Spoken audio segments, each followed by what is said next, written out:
Bismillahirrahmanirrahim. Assalamualaikum warahmatullahi wabarakatuh. Sekali lagi kayaknya kurang semangat nih. Jadi kalau mulai pagi itu harus dengan semangat. Saya ulangi sekali lagi salamnya. Assalamualaikum warahmatullahi wabarakatuh.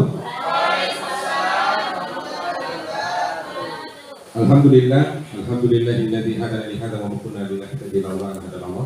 Asyhadu an la ilaha illallah wahdahu la syarika lah wa asyhadu anna Muhammadan abduhu wa rasuluhu la nabiyya ba'd. Yang kami hormati Bapak Kepala Sekolah SMK Negeri 5, Bapak Abdul Hamid SPT MPD. Yang kami hormati Bapak-bapak calon ya, guru penggerak angkatan 9 ya, yang hari ini sudah bersiap untuk mempresentasikan aksi nyata modul 1.4 terkait dengan budaya positif. Dan yang kami hormati dan kami banggakan para rekan guru yang berkenan hadir di tempat ini untuk mengikuti rangkaian acara. Pertama-tama marilah kita panjatkan puja dan puji syukur kita atas kehadirat Allah Subhanahu wa taala, di mana pagi ini Allah masih memberikan kita nikmat yang sungguh luar biasa, mulai dari kita bangun tidur sampai kita nanti tidur lagi, sehingga doa kita saat bangun tidur, alhamdulillahilladzi hadana li hada, alhamdulillahilladzi ahyana ba'da ma amatana wa ilaihi nusur. Jadi kita bersyukur karena Allah telah menghidupkan kita kembali, di mana semalam Allah sudah mematikan kita. Jadi doanya kita bersyukur karena Allah sudah menghidupkan kita kembali. Kemudian salam dan salam semoga tetap tercurah kepada suritul kita, Nabi yang mulia Nabi Muhammad SAW. Mudah-mudahan kita senantiasa untuk selalu beristiqomah menjalankan sunnah-sunnah beliau hingga yaumil akhir nanti. Baik, Bapak Ibu yang kami hormati, untuk berkahnya kegiatan kita di pagi hari ini, mari kita buka dengan membaca Al-Basmalah. Bismillahirrahmanirrahim.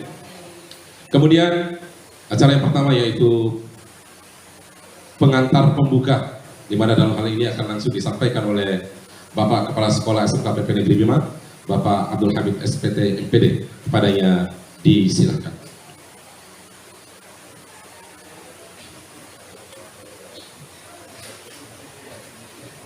Bismillahirrahmanirrahim.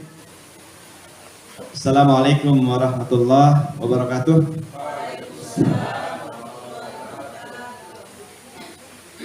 Alhamdulillahirabbil alamin. Wassalatu wassalamu ala sayyidina Muhammadin wa ala alihi wa ashabihi ajmain.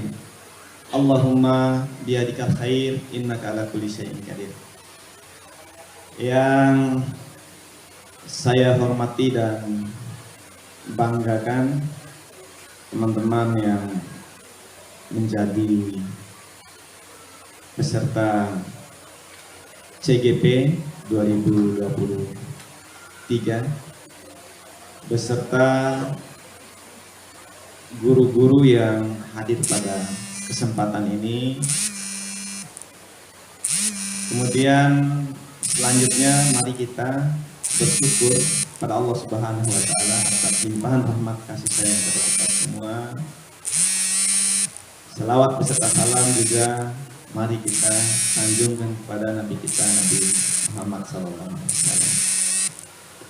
Yang pertama saya ingin menyampaikan terima kasih kepada pemerintah yang sudah menyiapkan program ini, sehingga program ini bisa diikuti oleh seluruh guru yang ada di Indonesia, termasuk guru yang ada di SMK PP Negeri 5. Karena kita semua menyadari bahwa salah satu faktor penentu dari berhasilan suatu pendidikan itu adanya di pundak Bapak Ibu guru. Maka kami menganggap bahwa ini adalah suatu hal yang sudah tepat, sehingga ini kita harus mendukung secara penuh kegiatan ini supaya bisa sukses. Kemudian yang selanjutnya, yang kedua, saya ingin ucapkan terima kasih juga kepada rekan-rekan yang sudah proaktif ya mengikuti kegiatan calon guru penggerak ini. Semoga nanti bisa lulus menjadi guru penggerak yang mampu menggerakkan pendidikan yang ada di Nusa Tenggara Barat, lebih khusus lagi pendidikan yang ada di sekolah kita di SMKPP Negeri 5. Maka ini suatu kesyukuran ya, suatu anugerah bagi kami di SMK PP Negeri Bima dalam rangka mewujudkan pendidikan kita yang maju dan berkualitas. Ya, semoga dengan hadirnya guru penggerak ini menjadi nilai yang positif ya untuk mempercepat terwujudnya tujuan pendidikan yang ada di sekolah kita. Kemudian yang berikutnya, saya sangat berharap kepada teman-teman yang CGP ini, karena memang substansi daripada harapan pemerintah adalah selain pribadinya yang berubah, juga mampu merubah dan menggerakkan komunitas yang ada di sekitarnya, guru-guru yang ada di sekitarnya.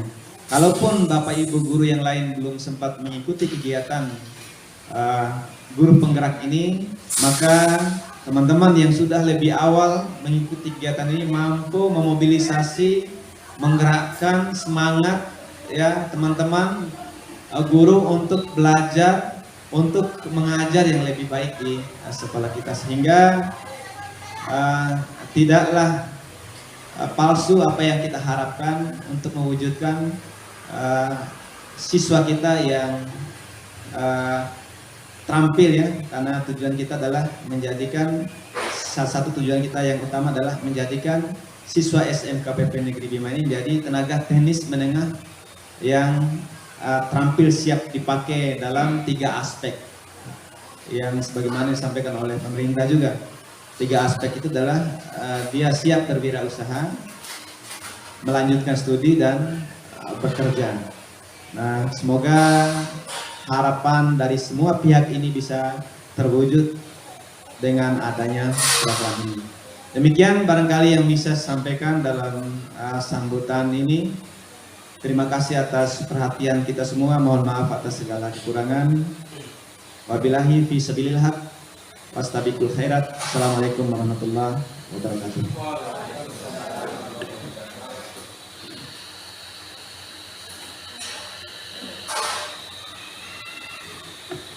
Ya, terima kasih kami ucapkan kepada Bapak Kepala Sekolah yang sudah berkenan meluangkan waktunya untuk membuka secara resmi aksi nyata modul 1.4 ini yang terkait dengan budaya positif.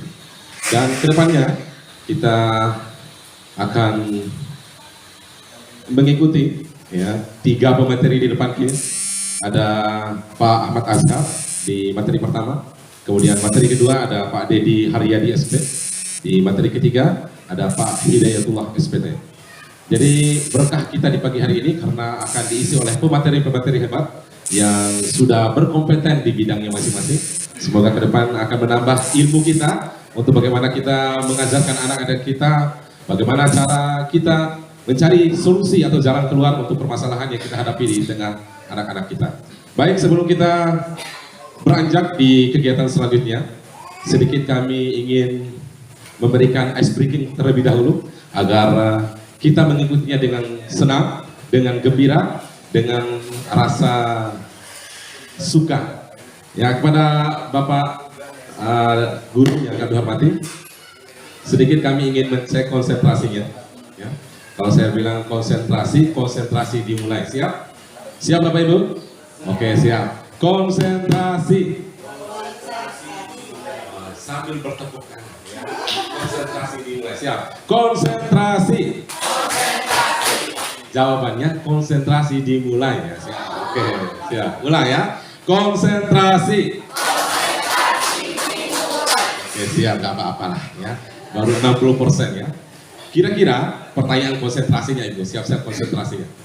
Kira-kira lebih cepat rusak yang mana? Ini bola lampu kita nih.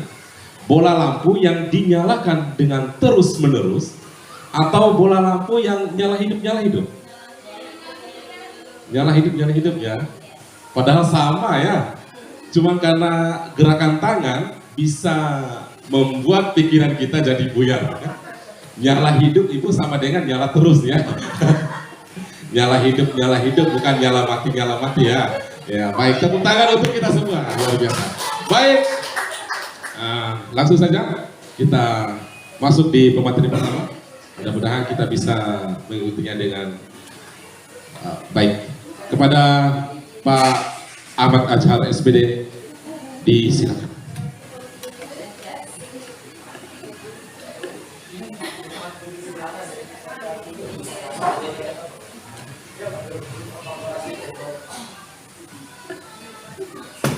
Ya, Assalamualaikum warahmatullahi wabarakatuh.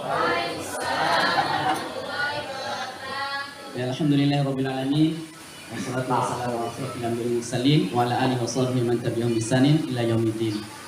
Bapak Ibu guru sekalian, dan Bapak kepala sekolah yang kami hormati, dan Bapak Ibu guru sekalian yang kami juga hormati.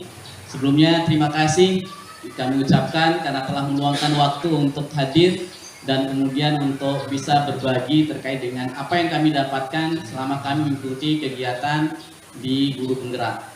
Dan juga kemudian kami mohon maaf ya, jika kemudian dalam pelaksanaannya ada hal yang kemudian kurang berkenan dengan ibu bapak sekalian dan sudah mengganggu waktu bapak ibu sekalian. Nah, bapak ibu guru sekalian, pada kesempatan ini di aksi nyata modul 1.4 budaya positif, saya berkolaborasi dengan Pak Dedi Haryadi di dalam penyampaian materi aksi nyatanya. Nah, bapak ibu guru sekalian, kita langsung mulai saja ya. Pak Ded, next. Nah, untuk mengawali materi, kami mulai dengan bagaimana menjelaskan terkait dengan filosofi pendidikan menurut Bapak Ki Hajar Dewantara.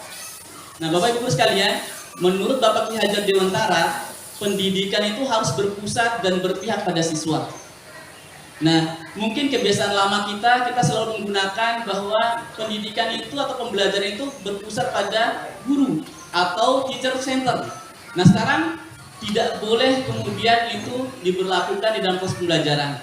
Tapi pendidikan sekarang haruslah berpihak pada murid.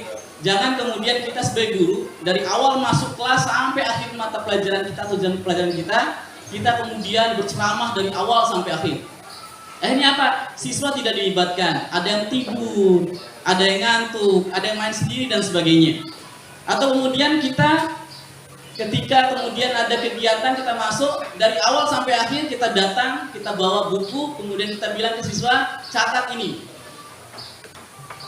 Nah, sehingga ini juga akan membuat nanti siswa kita ada yang merasa jenuh dan sebagainya.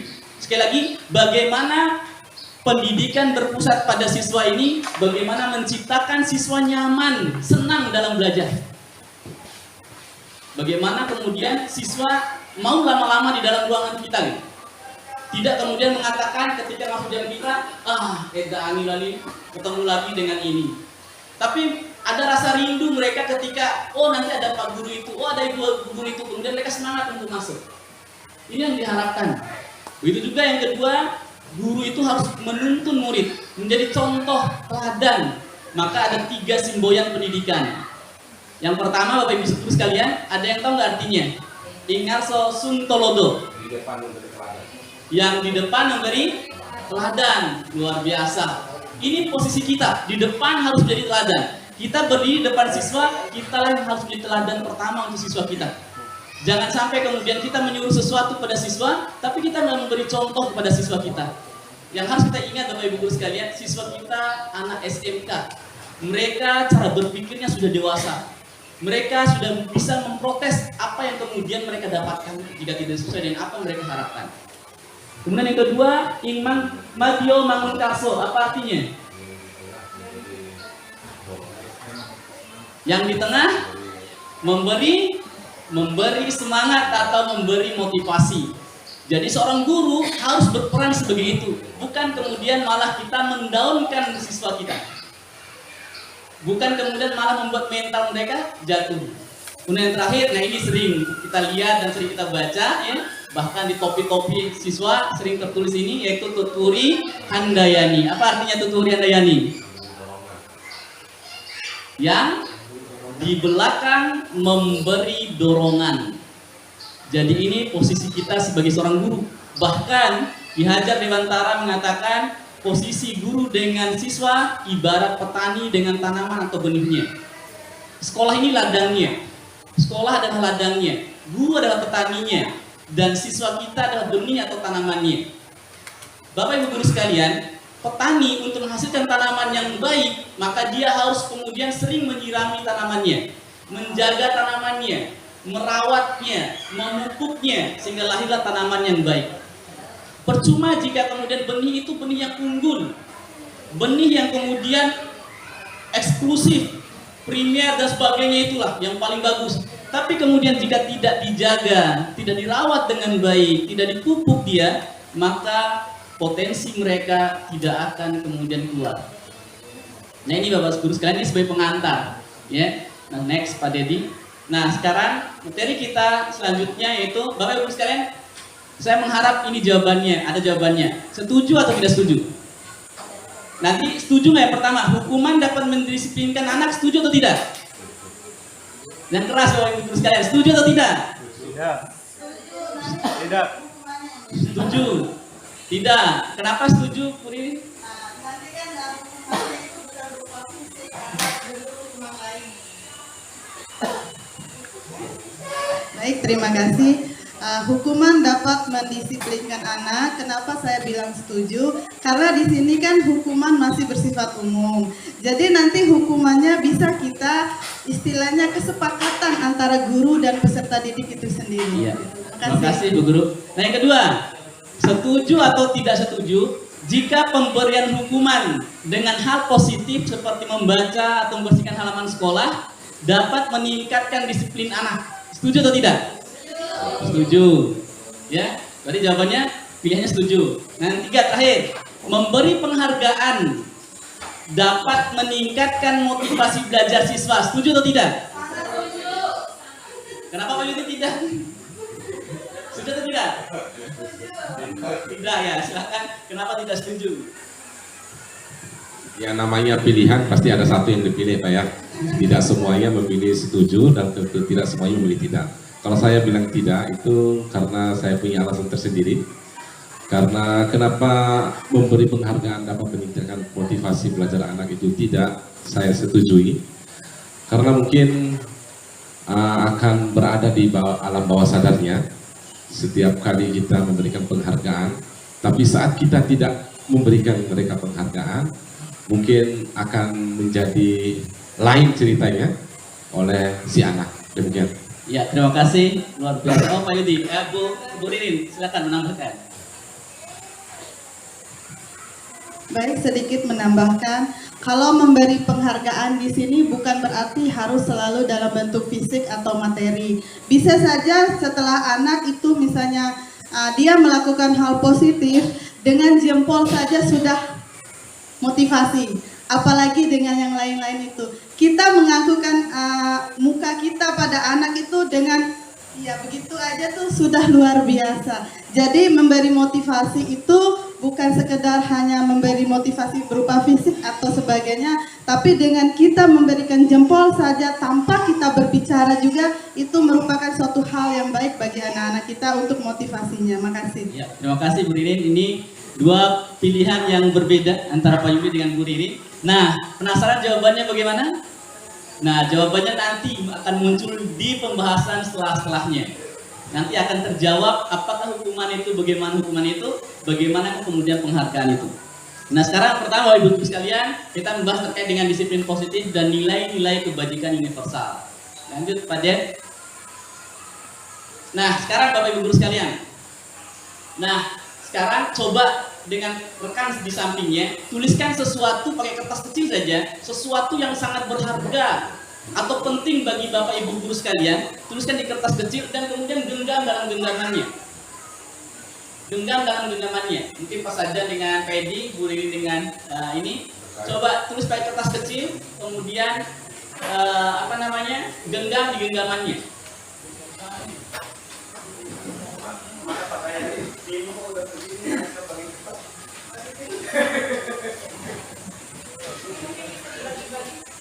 Nanti dikasih ini sekali. Oh, sesuatu kecil aja, kertas kecil aja. Orang nulis sesuatu yang menurutnya benda berharga. Sebelah aja, yang nulis yang sebelah sini aja. Yang genggam yang sebelah kiri, yang sebelah kanan jangan. Pak Yudi jangan. Pak Mursalin aja yang nulis sesuatu yang berharga. Terserah. Benda sesuatu yang berharga menurut Pak Edi. Terserah, sesuatu pokoknya yang berharga, yang memiliki nilai spesial gitu. Yang itu spesial untuk diri kita.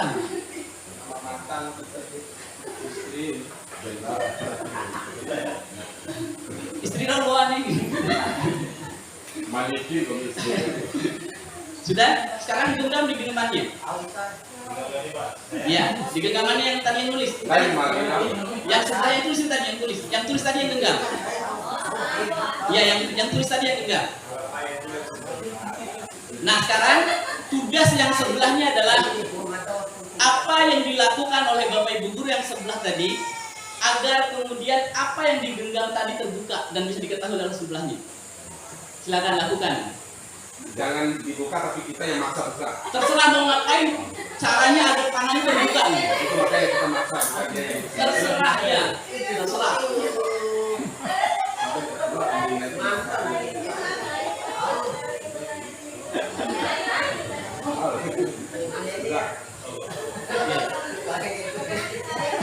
Ya, tangan tadi, yang kertas tadi itu bisa terbuka oleh temannya. Apa yang harus dilakukan? Saya sudah dikasih tahu pesannya. Oh sudah. Pak Yudi, apa yang dilakukan oleh Pak Yudi agar temannya bisa mau membuka tangannya? Saya meminta dengan baik-baik. Dengan baik-baik. Ya. Merayunya. Merayunya. Terus Pak Mursalin membuka nggak tangannya? Langsung membela. Buka. Kenapa Anda membukanya, Pak? Karena beliau meminta dengan cara yang baik. Dengan cara yang baik. Tadi ada yang katanya tadi menyogok gitu. Ada yang menyogok, ada yang merayu. Tadi ada juga yang sampai maksa temannya untuk mau buka gitu ya. Ini maksa ya. Maksa. Nah, Bapak Ibu guru sekalian, itu yang terjadi.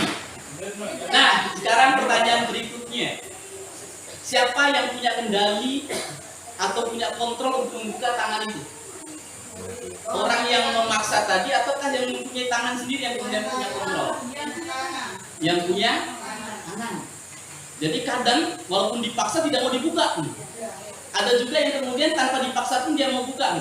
Jadi yang membuka kendali atau kontrol itu adalah orang yang memiliki tangan tadi. Yang mengepal itulah yang kemudian memiliki kontrol. Sedangkan orang sebelahnya mempengaruhi agar orang itu mau dikontrol. Sekarang ada itu aja. Lanjut. Nah, Bapak Ibu guru sekalian, ini ada miskonsepsi terkait dengan makna kontrol. Yang pertama, ada ilusi bahwa guru mengontrol murid. Ilusi, khayalan, sebuah pemahaman yang kadang tidak sesuai dengan kenyataan bahwa guru mengontrol murid. Padahal Bapak Ibu sekalian, pada dasarnya kita tidak dapat memaksa murid untuk berbuat sesuatu jikalau murid tersebut tidak memilih untuk melakukannya. Tapi kadang apa yang kita lakukan? Kita memaksa. Tapi kadang ada siswa yang kemudian dia menutup dirinya untuk tidak mau dikontrol. Akhirnya apa muncul? Berontak, perlawanan, dan sebagainya. Nah, kenapa? Karena ilusi kita bahwa guru mengontrol murid. Dia punya hak 100% untuk terus mengontrol muridnya.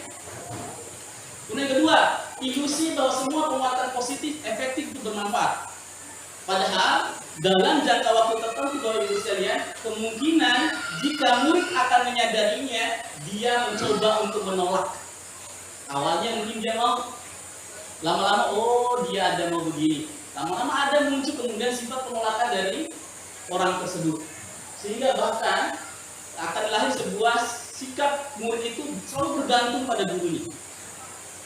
Tidak bisa mandiri mereka jadinya. Ya. Seperti apa? PA, sekolah nggak belajar, nilainya tinggi, dan sebagainya. Nah, begitu juga Bapak Ibu sekalian, ilusi bahwa kritik ada membuat orang merasa bersalah dan menguatkan karakter. Nah, ini Bapak Ibu sekalian, kalau ini kita lakukan, ini akan menuju pada identitas gagal. Bagaimana kemudian kita selalu mengkritik siswa, membuat mereka seolah-olah menjadi orang yang tersakiti, bersalah, sehingga kemudian mendaunkan mereka dan akhirnya mereka memiliki ada sampai siswa yang memiliki rasa minder mereka. Nah, kemudian terakhir kita memiliki ilusi bahwa orang dewasa memiliki hak untuk memaksa. Kita guru orang dewasa, murid kita mereka bukan orang dewasa. Kita merasa kita lebih dewasa, sehingga punya cenderung untuk bisa memaksa. Padahal Bapak Ibu sekalian, perilaku memaksa tidak akan efektif dalam jangka waktu yang panjang. Bahkan dalam siswa tertentu kadang cenderung untuk melakukan sebuah penolakan, bahkan perlawanan. Lanjut pada. Nah, sekarang Bapak Ibu sekalian, ini perbedaan stimulus respon dengan teori kontrol. Di stimulus respon, kita mencoba mengubah orang agar berpandangan sama dengan kita. Harusnya di teori kontrol adalah kita berusaha memahami pandangan orang lain terkait dengan dunia. Begini Bapak Ibu sekalian maksudnya. Kadang kita selalu menempatkan diri kita bahwa siswa itu harus ikut kita. Cara berpikir kita yang kemudian sama dengan cara berpikir siswa. Oh, segini tugas ini bagi kita guru gampang. Sehingga gampang itu kita posisikan di siswa juga. Oh, ini murah. Kalau suruh begini murah, siswa akan mampu. Kita memposisikan itu bahwa siswa juga akan merasa berpikir seperti demikian. Yang seharusnya di teori kontrol Bapak Ibu sekalian, hantarkan dunia kita ke dunia mereka dan bawa dunia mereka ke dunia kita. Pahami, kita pernah siswa juga. Kita pernah menjadi mahasiswa, kita pernah mengalami keadaan tertentu, sehingga itu juga menjadi sebuah acuan untuk kita ketika kita mengajar siswa kita, ketika kita mendidik siswa kita. Dulu mungkin ketika kita jadi siswa, kita nggak suka mungkin guru kita terlalu banyak nulisnya. Kita juga nggak terlalu suka kemudian guru itu terlalu banyak ceramahnya. Makanya rata-rata siswa itu kebanyakan, walaupun tidak semua, kebanyakan siswa mata pelajaran yang paling disukai apa? Olahraga, bebas di luar. Kemudian itu mereka senangi sesuai dengan apa yang mereka senangi dan sebagainya. Nah, ini juga menjadi sebuah perhatian buat kita. Kemudian perilaku guru dilihat sebagai sebuah kesalahan. Siswa yang berbuat salah kita langsung anggap itu sebuah kesalahan. Padahal di teori kontrol semua perilaku tujuan. Bisa jadi kita harus bertanya, bisa jadi siswa kita melakukan ini mungkin ada sebabnya. Bisa jadi yang salah adalah kita. Atau mungkin bisa jadi siswa itu sedang ada masalahnya. Nah, tapi kadang pada stimulus respon kita selalu memposisikan ini loh, kalian salah sesuai dengan apa yang kita inginkan. Tidak kemudian kita hantarkan dunia kita ke mereka dan tidak kita bawa dunia mereka ke dunia kita. Nah, kemudian selanjutnya kita selalu merasa bahwa saya bisa mengontrol orang lain. Ya. Padahal kita tidak bisa mengontrol orang lain. Seperti tadi ya, tidak dibuka kan tangannya, walaupun ada yang maksa, ada yang menyogok, tidak dibuka. Karena sesungguhnya kita tidak bisa mengontrol orang lain. Nanti akan penjelasan lebihnya di tahapan selanjutnya. Kemudian selanjutnya yang terakhir Bapak Ibu sekalian, pada stimulus respon, cara model berpikir kita adalah kalah dan menang. Kalau kita mampu melakukan apa pada siswa kita, kita selalu mengatakan kita menang dan dia kalah. Padahal di dalam sistem teori kontrol ini harus kita miliki bahwa tidak ada yang kalah. Semua harus posisikan bahwa guru sebagai pemenang dan siswa juga sebagai seorang pemenang. Yang ini yang kemudian kita coba terapkan nanti. Lanjut pada. Nah, ini yang disiplin yang kita sedang bahas Bapak Ibu sekalian. Kita selalu mengatakan disiplin itu begini. Disiplin itu selalu dikatakan bahwa apa yang kita lakukan agar orang lain patuh dengan kita. Ini disiplin. Ini selalu kita pakai.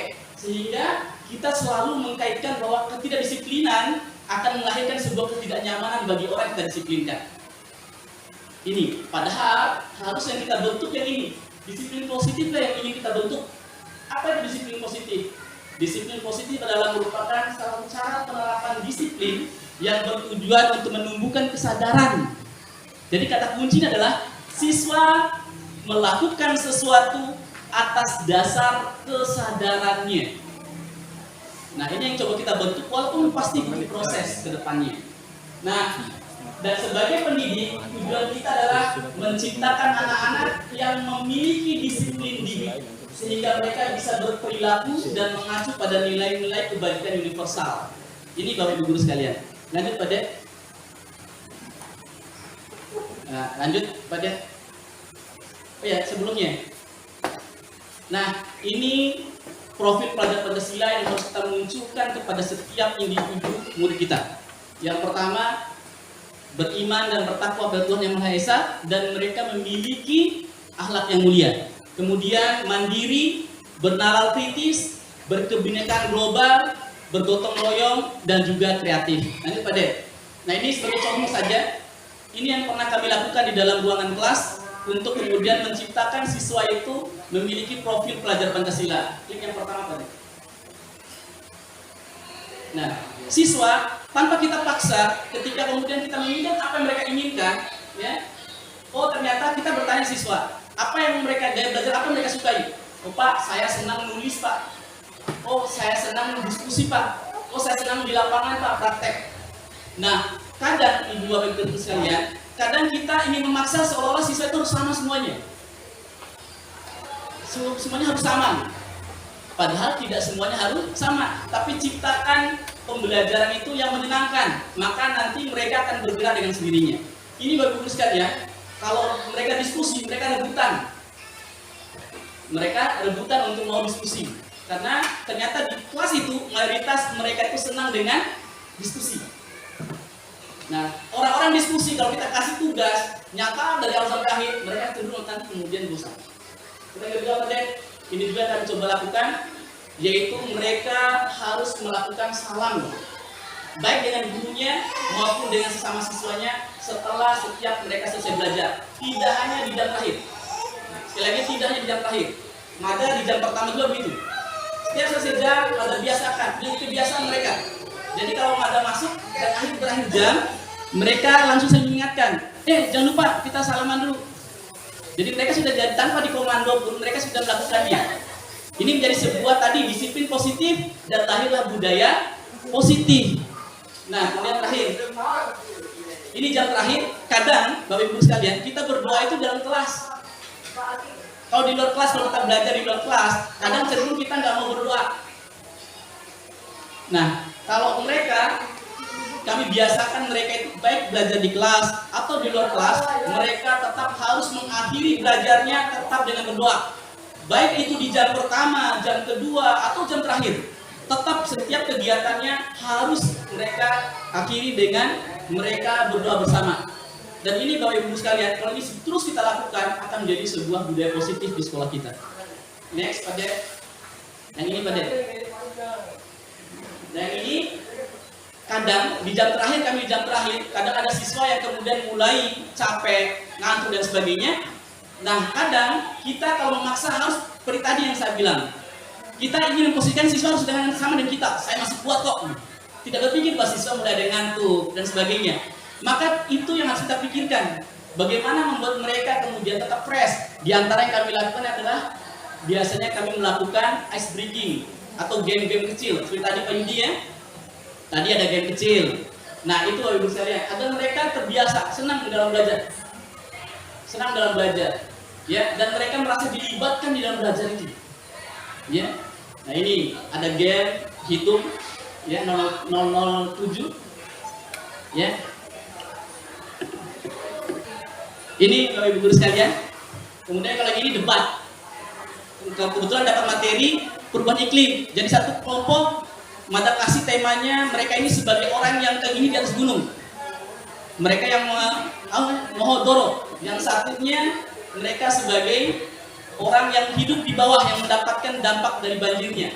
Suruh debat. Nah, dan ternyata Bapak Ibu sekalian, anak siswa yang kadang kita anggap mereka itu pendiam, nggak mau ngerjain sesuatu, ketika kita debat, hidup dia.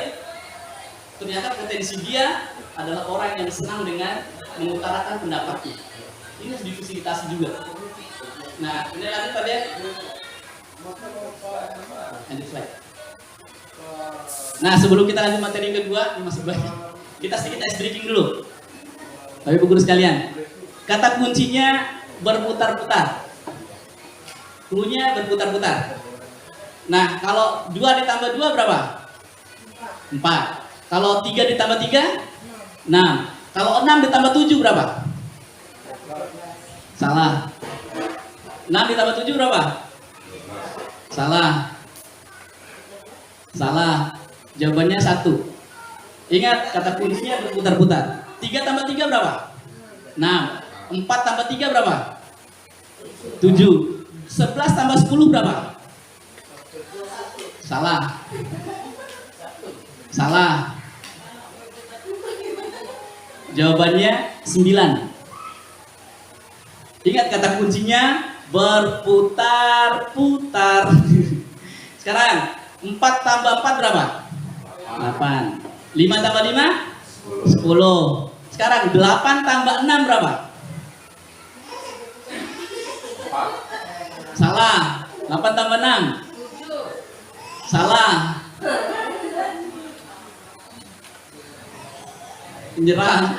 8 tambah 6 jawabannya adalah 2. Kata kuncinya ada buka aja. Sampai 10 ya? Kata kuncinya berputar-putar. Apa yang berputar-putar Bapak Ibu sekalian? Roda. Angka terakhirnya tadi. Ini yang berputar-putar. Apa namanya? Jam. 4 tambah 4 8. 3 tambah 3 6. 6 tambah 7 berapa? 13. 13 di jam berapa? Paham? 11 tambah 10 21. Berapa di 21 itu? Jam 9. Ini diantara ice breaking yang bisa kita terapkan di kelas kita. Kalau mereka ngantuk, kita main. Tapi ini ada buka kuncinya. Kalau nanti biar mereka penasaran, jangan dibuka dulu kuncinya. Nah, ini Bapak Ibu sekalian. Nanti pada Nah, Bapak Ibu sekalian, nah ini yang kita bahas tadi. Teori perilaku manusia. Kadang orang itu melakukan sesuatu pertama karena mereka takut dapat hukuman. Ada siswa kita yang mengerjakan apa yang kita inginkan itu karena takut mendapatkan hukuman dan takut merasa tidak nyaman. Takut dia malu kalau kemudian dihukum di depan siswanya. Kemudian takut dia khawatir kemudian jika diberi hukuman depan orang lain dia merasa minder. Akhirnya dia melakukan sesuatu karena ada hukuman. Terpaksa atau tidak? Kemudian yang kedua, ada orang yang melakukan sesuatu karena tadi ingin mendapatkan penghargaan. Kalau ada penghargaan, semangat paling pertama. Saya Pak, lakukan sesuatu. Nah, dua ini Bapak Ibu sekalian, artinya seseorang itu melakukan sesuatu karena pengaruh faktor eksternal. Ada pengaruh dari luar. Pengaruh dari luar inilah yang kemudian jika pengaruhnya hilang, dia bertahan atau tidak? Tidak. Ini menjawab tadi pertanyaan pemantik kita yang tadi. Sedangkan yang kita inginkan di siswa kita adalah ini dia, untuk menghargai diri sendiri dan mereka merasa bertanggung jawab dengan dirinya. Sehingga ada hukuman, ada kemudian tidak ada penghargaan, mereka kemudian tetap melakukan sebuah disiplin positif atau budaya positif tersebut. Lanjut pada. Nah, penghargaan Bapak Ibu guru sekalian, seperti tadi ya, penghargaan seperti tadi benar kata Pak Yudi, penghargaan kalau kita ngasih ke siswa, semangat nggak siswa kita? Semangat. Tapi suatu saat jika kita tidak memberi penghargaan, mereka semangat atau tidak? Tidak, dan bahayanya bahkan berbuah sebuah bumerang buat kita. Apa? Mereka tidak melakukan apa yang kita katakan karena mereka sudah terbuai dengan penghargaan. Ketika kita nggak ngasih penghargaan, mereka nggak mau lagi mengikuti kita, bahkan cenderung akan marah dengan kita. Ini yang kadang berbahaya dengan sering membiasakan mereka dengan penghargaan. Terus apa yang kita lakukan kalau kemudian nggak bisa penghargaan? Jawabannya ada di berikutnya. Inilah yang kita harus lakukan. Apresiasi. Tadi benar, penghargaan itu kebanyakan dengan memberikan sesuatu barang atau benda. Makanya Bapak Ibu sekalian, kenapa di raport K13 sekarang tidak ada juara? Karena jangan sampai siswa yang tidak mendapatkan juara, mereka merasa berkecil hati, merasa menjadi orang yang tidak punya harga diri, direndahkan, diremehkan oleh temannya. Dan begitu juga sebaliknya, mereka yang terbiasa dengan juara 1, 2, dan 3, tiba-tiba suatu saat juara mereka hempas jauh ke bawah. Apa yang dilakukan? Mereka cenderung menghukum diri mereka sendiri. Mereka cenderung minder, malu untuk kemudian bersosialisasi dengan temannya. Belum lagi ketemu dengan temannya, kok begini. Nah ini Bapak Ibu sekalian, apa yang kita lakukan? Kita beri mereka apresiasi, baik secara khusus, secara pribadi, kemudian ke semua murid. Nah ini juga wali kelas, Kalau siswa kita berhasil dan bagus memperbagus kelas kita, jangan sungkan-sungkan kita menghargai mereka, beri apresiasi kepada mereka. Apa diantaranya? Lanjut Pak Det. Ini diantaranya. Kemarin saya perhatikan kamu rasa empatimu besar sekali terhadap temanmu yang baru kamu sudah menolong dia. Ini sebuah apresiasi. Kadang ini yang kadang kita jarang berikan pada siswa kita. Oh luar biasa kamu sudah kerjakan tugas, besok tambah semangat lagi ya nak, udah luar biasa sekarang, tingkatkan terus ya, terima kasih dan sebagainya. Ketika siswa kita sudah melaksanakan piket, jangan kemudian kita sungkan untuk membiasakan mengucapkan terima kasih kepada mereka. Siswa kita sekali lagi, mereka orang dewasa yang cara berpikirnya sudah mulai berkembang. Mereka butuh kadang untuk dihargai sebagai seorang manusia, sebagai seorang murid, maka diberilah apresiasi. Tidak harus dengan penghargaan berupa benda, tapi penghargaan dengan bahasa kita yang lembut kepada mereka. Maka biasakan TTS. Tolong ambilkan itu untuk Pak Guru. Tolong ambilkan itu untuk Bu Guru. Kemudian kedua, T yang kedua, terima kasih. Ketika sudah dikasihkan, diambilkan, terima kasih ya sudah bantu. Terima kasih ya sudah ambilkan. Kemudian yang ketiga, M, maaf. Maaf ya sudah merepotkan. Maaf ya sudah kemudian Pak Guru ganggu waktunya. Nah ini yang kemudian coba kita biasakan. TTM ini, tolong. Ketika menyuruh ada bahasa tolong. Beda Bu, beda kakak. Ambilkan itu. Dengan tolong ya nak, ambilkan itu. Beda cara mereka menangkapnya. Kemudian ketika mereka sudah bawakan, oh ya, lah, wadah pergi sana. Beda dengan kita mengatakan terima kasih ya sudah bantu. Beda cara mereka menerima. Kemudian terakhir, maafnya sudah repotkan, maafnya sudah mengganggu.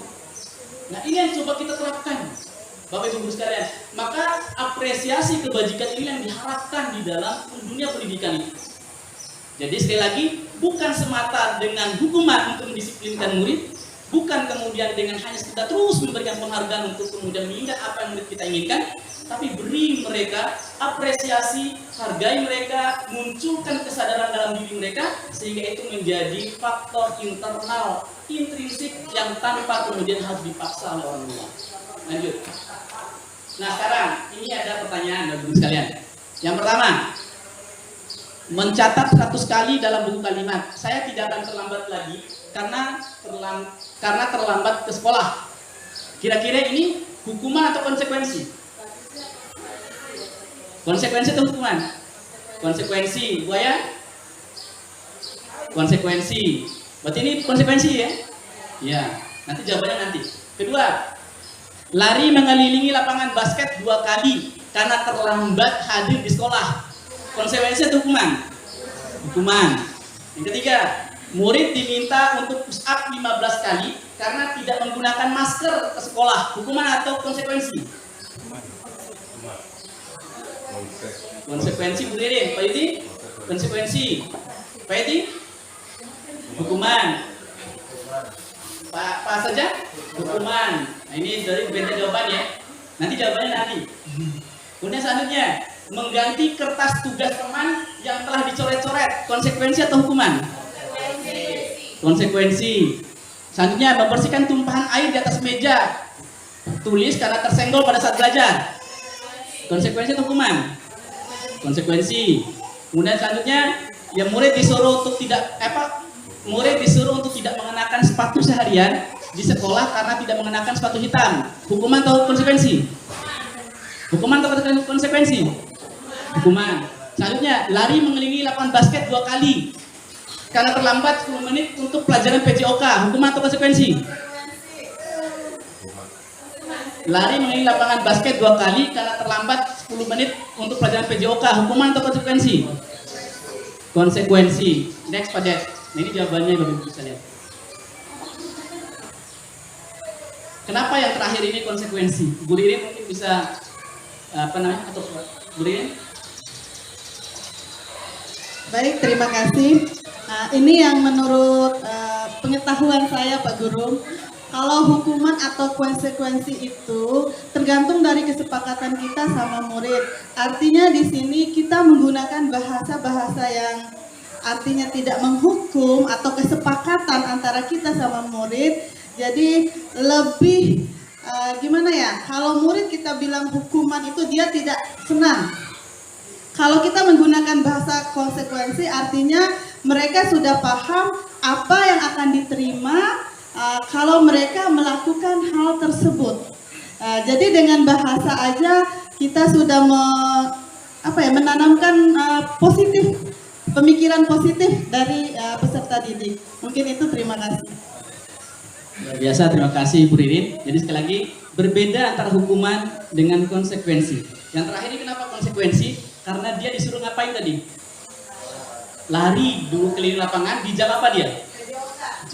Anggap aja gurunya bisa masuk karena dia nggak ikuti pemanasannya sebagai konsekuensi agar kemudian dia tidak cedera ketika olahraga karena temannya sudah pemanasan, dia disuruh kemudian pemanasan sendiri dengan cara untuk mengelilingi lapangan basket. Ini akan jadi hukuman jika disuruh lari lapangan basket jika di jam fisika atau matematika. Karena ini di jamnya. Di jam olahraga, itu bagian dari olahraganya. Itu makanya dia masuk sebagai konsekuensi. Lanjut pada.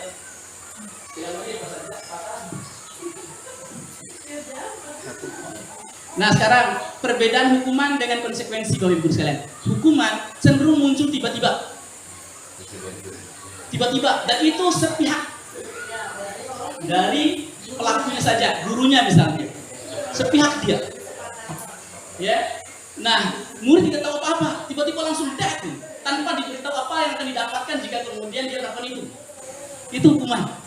Sedangkan dan itu cenderung akan kemudian Bapak Ibu sekalian membuat psikis anak-anak itu kemudian dia down, dia merasa tersakiti, apalagi jika itu dilakukan di depan teman-teman yang banyak.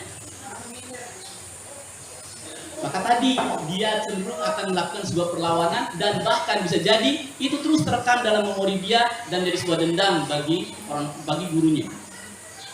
Nah, sedangkan konsekuensi Bapak Ibu sekalian ini sudah disepakati bersama, dibuat bersama, dan inilah yang kemudian kita terapkan dalam kelas kita. Jika terlambat masuk kelas, maka kamu nanti terlambat pula keluar kelasnya 10 menit. Disepakati bersama. Jika mencoret tembok, maka nanti bersihkan sampai bersih lagi tembok tersebut. Ini data konsekuensinya. Jadi disepakati bersama, dibuat bersama, tanya ke siswanya. Ya, ditanya kepada siswanya. Iya, nanti masuk di kesepakatan kelas di sini. Nah, lanjut pada. Ini luar biasa, ini udah banyak ilmunya. Nah, Bapak Ibu sekalian, hukuman cenderung dia membuat anak itu sakit dalam jangka waktu yang lama, dendam. Sedangkan kemudian konsekuensi dia membuat dia tetap tidak nyaman tapi jangkanya pendek karena dia tahu itu adalah bagian dari kesepakatan yang pernah kemudian mereka buat bersama. Kemudian anak membenci kedisiplinan kalau hukuman. Kalau pada konsekuensi dia menghargai kedisiplinan karena dia yang telah ikut berperan untuk membuat konsekuensi. Kemudian ada paksaan kalau hukuman karena memang sepihak. Kalau kemudian di konsekuensi, dia ada stimulus tanggapan karena dibuat bersama. Nah, kemudian ini Bapak Ibu sekalian, kalau pada ini dia membuat rasa marah siswa, rasa bersalah, dipermalukan, merasa tak dihargai. Sedangkan ini dia kehilangan hak, akan tapi dia dibuat tidak nyaman, diasingkan, tapi dia hanya sementara. Nah, nanti ada satu lagi pilihan tanpa ada konsekuensi dan hukuman. Nanti penasaran selanjutnya. Ayo Pak Der. Sekarang, nah ini Bapak Ibu sekalian ada pilihan restitusinya. Nanti insya Allah kita akan bahas di terakhir restitusi ini. Apa kemudian perbedaan hukuman, konsekuensi dan restitusi. Inilah yang kemudian coba kita lakukan dalam dunia kelas kita. Dalam dunia kita restitusinya yang kemudian kita lakukan. Berubah dari hukuman, kemudian menjadi konsekuensi, dan dari konsekuensi berubah menjadi sebuah restitusi yang kita lakukan terkait dengan siswa kita. Lanjut pada. Nah sebelum ini kita sedikit dulu. Nah kalau ini satu, Bapak Ibu guru sekalian, ini satu, yang ini dua, kalau yang ini tiga. Sekali lagi, ini satu, yang ini dua, kalau yang ini tiga. Nah, Pak Edi, kalau yang ini salah. Berapa Pak ya? 3. Ini beri. Yang ini. Yang ini. Kalau ini, Umi. Tangan. Tangan. Ini Umi. Tangan. Salah. Salah. Weni, yang ini Weni. Salah. Iya, yang ini Umi. Ya. Sekali lagi, ini 1, yang ini 2. Kalau yang ini 3. Kalau yang ini 3. Berapa? 3. Oh ya, kalau yang ini nih, ini 1, yang ini 2. Berarti kalau satu ini itu 1. Kata kuncinya Yang ini itu 2. ini Kalau 1. yang ini itu 3. Perhatikan kata-kata mana? Ini 1, yang ini 2. Kalau yang ini 3. Ini yang ini. Kalau ini 3. Gak ada utangan buat semua. Paham? Iya. Kata kuncinya ada di mana? Yang dibahas yang luar.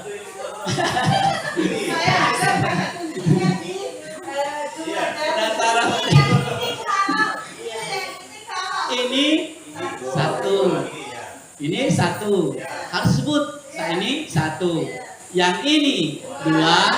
Kalau yang ini 3. Kalau yang ini 3.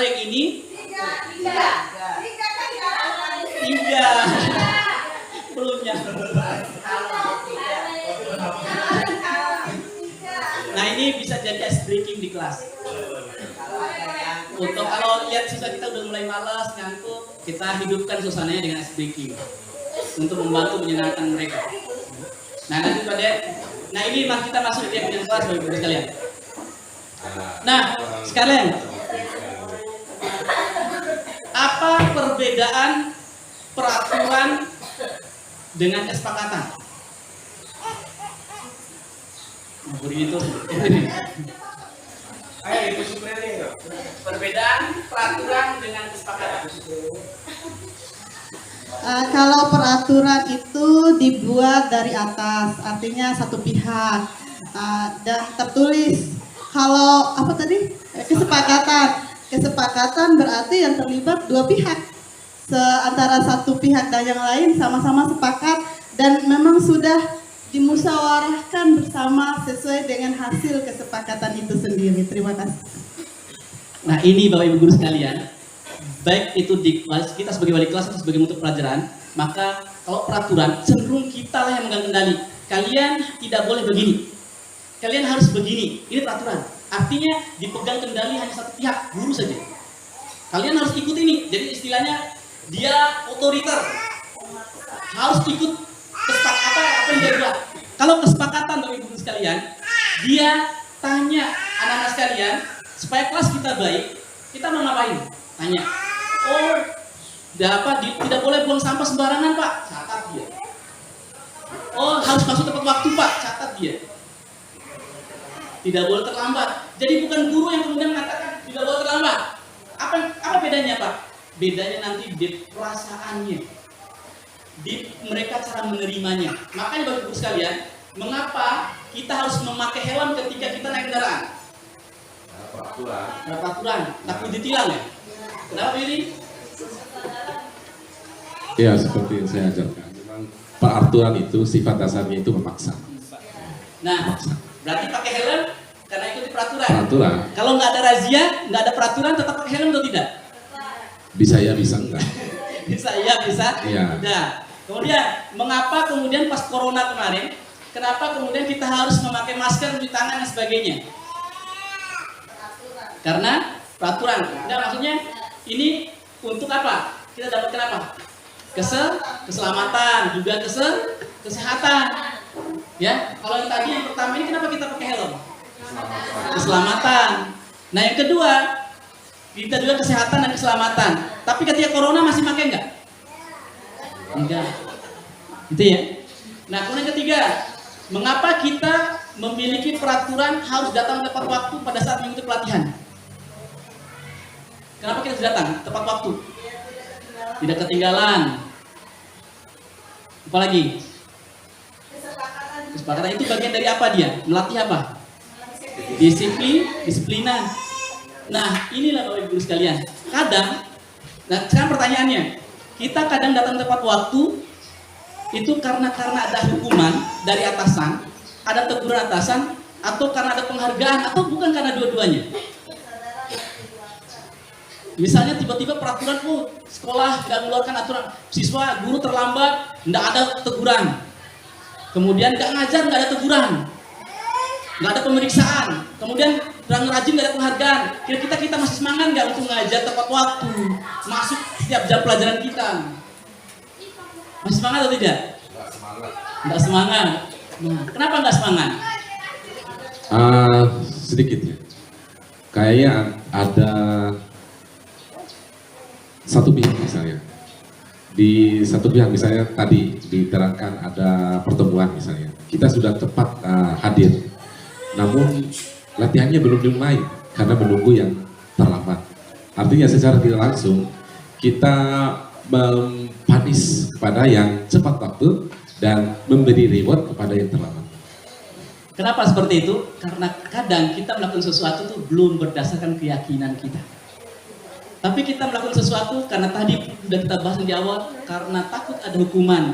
Kita baru mengerjakan sesuatu kalau pimpinan kita menagih besok diperiksa, besok kemudian begini-begini. Termasuk ada jurnal untuk mendisiplinkan. Seandainya nggak ada jurnal, bisa jadi kita kemudian nggak bisa masuk tepat waktu, nggak masuk di jam kita dan sebagainya. Nah ini berarti kita masih terpengaruh oleh faktor eksternal. Nah siswa pun kan seperti itu. Jangan sampai dia masuk jam kita hanya karena takut hukuman kita atau karena takut ada penghargaan. Tapi kita melatih mereka untuk kemudian muncul kesadaran dalam diri mereka. Ini Bapak-Ibu sekalian. Nanti Pak Den. Nah ini keyakinan kelas Bapak-Ibu sekalian. Ini yang harus setiap kelas itu ada. Pertama, keyakinan itu bersifat abstrak dia. Ya, dibandingkan dari peraturan yang kemudian sifatnya lebih konkret dan rinci. Kemudian yang kedua, keyakinan kelas berupa pernyataan universal seperti tadi disiplin, tanggung jawab, ya, saling menghormati dan sebagainya. Kemudian keyakinan kelas hendaknya tidak terlalu banyak sehingga mudah diingat dan dipahami serta diikuti oleh siswa. Jangan terlalu banyak, cukup 5 atau 7 poin saja. Jangan kemudian harus sampai 20. Cukup 5 atau 7 dan itu kemudian ditempel di tempat yang mereka selalu lihat. Kenapa ditempel di tempat yang mereka selalu lihat? Karena itu mereka yang buat, bukan dari gurunya. Mereka yang kemudian membuat itu. Ketika mereka melanggar, maka nanti di pembahasan terakhir ada namanya segitiga restitusi untuk mengembalikan apa yang telah mereka buat bersama. Kemudian selanjutnya, siswa dilibatkan, Bapak Ibu guru sekalian. Siswa dilibatkan. Kita panggil siswa, mereka begini. Kamu sudah buat begini dan sebagainya. Kalian mau ngapain untuk kelas kalian? Dalam belajar supaya baik bagaimana? Itu dilibatkan. Kemudian, nanti pada ini contoh yang kemudian ini kesepakatan kelas. Ya.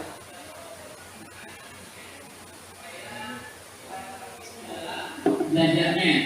Ada yang mengusul apa aja kesepakatan kita? Ini kesepakatan. Apa? Karena video keyakinannya masih dipayungi dari transfer. Dari kesepakatan ini dijadikan keyakinan. Coba belajarnya. Pertanyaan. Apa berbicara dan diizinkan? Ya. Berbicara setelah diizinkan. Apalagi? Mereka ngomong, mereka satu orang sepakat dan enggak. Iya.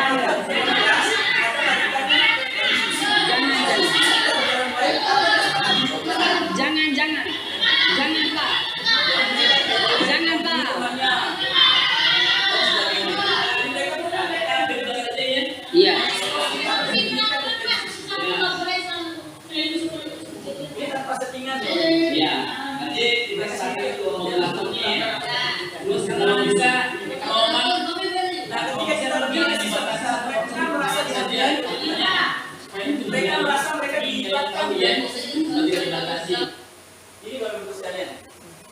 Jadi mereka merasa itu mereka dihargai oleh gurunya, dilibatkan oleh gurunya.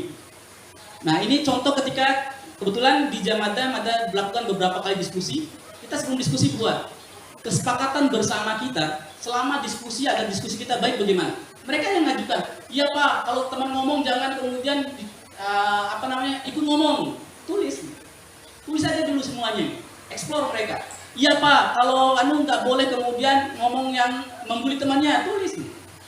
Iya Pak, dibatasi 1. Nah, lain protes. Oh jangan Pak, kami juga kepengen banyak, jangan dibatasi Pak. Mereka aja kemudian tulis. Sekali lagi itu disepakati. Mereka karena mereka sudah dewasa, libatkan mereka dalam proses kita. Kemudian lanjut Pak. Nah sekarang ini jawab. Selalu kembalikan ke tempat buku tempatnya. Kira-kira apa bahasa keyakinannya? Bahasa universal, kebajikan universalnya. Selalu kembalikan buku ke tempatnya. Bahasa keyakinannya cukup 1-2 kata dia biasanya. Ini muncul rasa tanggung jawab. Kemudian dilarang mengganggu orang lain. Keyakinannya atau bahasa kebajikan universalnya apa? Saling menghormati dan menghargai. Kemudian selanjutnya hadir di sekolah 15 menit sebelum pelajaran dimulai. Disiplin. Kemudian dilarang melakukan kekerasan. Sabar misalnya, ya, saya menghormati misalnya ya. Kemudian dilarang menggunakan narkoba, kesehatan ya, keselamatan. Kemudian bergantian atau menunggu giliran, antri bahasanya apa? Bersabar, ya. Kemudian menghormati orang lain. Kemudian lanjut pada ini jawabannya. Jadi bahasa keyakinannya adalah ini. Jadi di dalam kita membuat keyakinan kelas kita tidak lagi menggunakan ini dia. Kita menggunakan bahasa seperti ini. Kita kerucutkan mereka menjadi sebuah bahasa yang positif. Tidak lagi menggunakan begini. Tidak boleh buang sampah sembarangan. Tidak boleh ini yang negatif dirubah menjadi bahasa yang positif. Jadinya bahasanya seperti apa? Buanglah sampah pada tempatnya. Atau tadi dijaga kebersihan. Jagalah kebersihan. Kemudian tidak boleh terlambat masuk kelas. Diganti dengan gimana dia? Masuk kelas tepat waktu. Itu bahasa-bahasa yang kita buat di dalam keyakinan kelas. Sekali lagi, keyakinan kelas lahir dari kesepakatan kelas kita. Sekali lagi ya Bapak Ibu sekalian, libatkan siswa kita dalam membuat itu. Jangan tiba-tiba mereka terlambat langsung push up 20 kali. Padahal kita tidak pernah buat apapun sebelumnya. Belum pernah kemudian kita musyawarahkan dan minta pendapat mereka. Kalau mereka begini, mereka akan konsekuensinya bagaimana? Tadi yang sudah kita bahas konsekuensinya. Gitu ya. Nah, sekali lagi, kenapa kita di awal, kalau biasanya kita gunakan ada namanya kontrak belajar ya. Kontrak belajar itu sebenarnya bagian dari kesepakatan kita belajar kita. Satu yang belum masuk, membuli, dia harus membuli orang lain. Iya. Jadi, apa itu? Keyakinan kelasnya gimana? Nanti kalau membuli sama saling menghormati orang lain, saling menghargai. Membuli itu nanti menghargai maksudnya. Nanti bahasanya saling menghargai itu Bapak Ibu sekalian. Satu kalimat ini mencakup tidak boleh mengganggu, kemudian tidak boleh saling membuli dan sebagainya. Nanti mencakup banyak. Tanggung jawab tadi bisa mencakup apa? Kerjakan tugas, laksanakan piket. Itu mencakup semua dia. Nah itu semua Bapak Ibu sekalian dieksplor dari siswa kita. Lahirkan kemudian lakukan piket, jaga kebersihan. Tapi ini kan terlalu banyak bahasanya, dikerucutkan di sebuah bahasa keyakinan yaitu tanggung jawab. Tapi ketika mereka melihat tanggung jawab itu, mereka tahu poin apa di dalam tanggung jawab itu, karena mereka yang membuatnya. Walaupun hanya sekitar 5, tapi poin-poin rincinya nanti ada, dan mereka tahu dengan sendirinya karena mereka yang membuatnya. Nah, ini pada mau sering lagi. Mau sering lagi. Kalau seringnya gini, jangan lupakan orang ketiga. Kata kuncinya jangan lupakan orang ketiga. Nah sekarang, kalau orang pertamanya Ibu Riri, orang keduanya Pak Edi, siapakah orang ketiganya? Salah. Salah. Siapa? Pak Sajam. Salah. Orang ketiganya Ibu Heni. Benar. Orang ketiganya Ibu Heni. Hati-hati. Sekarang kalau orang pertamanya buaya, orang keduanya Pak Dayat, siapa orang ketiganya? Orang ketiganya Umi Nur. Benar. Tapi kata orang. Nah ini cepat terpecahkan, jangan dibuka sebenarnya kan mereka penasaran aslinya. Makanya Pak Hasan itu kenapa Mada tanya karena supaya penasaran yang lainnya. Kata kuncinya ingat, ulang-ulang kuncinya ke siswa. Jangan lupakan orang ketiga. Dan ini lama baru terjawab oleh siswa Mada, bahkan tidak terjawab. Sampai Mada bermain 10 menit tidak terjawab. Hanya harus dibuka cluenya. Apa? Dibuka kata kuncinya, dijelaskan. Baru mereka paham. Oh gitu Pak. Nah kalau mereka bisa, makanya dilatih apa? Dan Bapak Ibu sekalian, setelah ice breaking, jangan sekedar lepas begitu saja. Tanya apa hikmah yang kalian bisa dapatkan dari permainan tadi. Latih konsentrasi. Jangan, oh harus dengarkan baik-baik Pak. Harus ini itu. Kaitkan dengan mereka, dunia mereka dalam belajar, dan kaitkan dengan masa depan mereka. Jadi permainan itu tidak ada yang berlalu begitu saja. Tapi selalu kaitkan dengan apa hikmah positifnya dari setiap permainan tadi. Termasuk fokus. Kalian sudah datang sekolah niatnya belajar, tiba-tiba tengah jalan teman kalian ngajak ke kantin. Nah, kalau kalian nggak fokus kemana kalian? Ke sana. Padahal kalian ingin fokus. Apa yang kalian ingin raih? Cita-cita kalian. Kalau kalian fokus dengan cita-cita kalian, datang ke orang yang menggembosi, mari telah Pak A, ayo gak usah masuk kelas itu, gak usah belajar. Kalian fokus dengan tujuan kalian, udah gak usah dengarkan itu semua, jalan terus menuju tujuan kalian. Maka kalian akan nyampe dengan tujuan kalian. Itu diantara apa hikmah-hikmahnya. Lanjut, Bapak Ibu sekalian. Nah, ini kebutuhan hidup manusia ada 5. Yang pertama kebutuhan bertahan hidup. Kemudian kedua kasih sayang dan rasa diterima. Ketiga penguasaan. Keempat kebebasan. Kelima kesenangan. Lanjut Pak Dek. Nah ini ada sebuah studi kasus. Lalu Ibu sekalian, jangan dulu dibuka Pak Dek. Ibu Ambar, ibu wali kelas 2A di SD Pelita Hati, sedang bingung menghadapi tugas salah satu murid kelasnya Doni. Beberapa anak di kelas 2 datang padanya dan mengeluhkan Doni yang seringkali meminta bekal makan siang mereka dengan paksa. Kemudian jika Anda menghadapi situasi seperti Ibu Ambar, apa yang akan Anda lakukan? Menurut Anda kira-kira apa alasan Doni melakukan itu? Ada yang tahu nggak? Apa yang, kalau kita menemukan masalah seperti Doni ini, apa yang kita lakukan pada Doni? Kita panggil dengan sabar si Doni.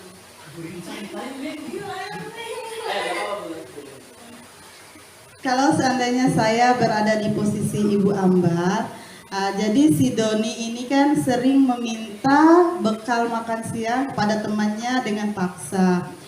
Kalau saya, jangan memarahi Doni itu secara langsung di kelas, tapi kita dekati dengan hati kepada Doni ini.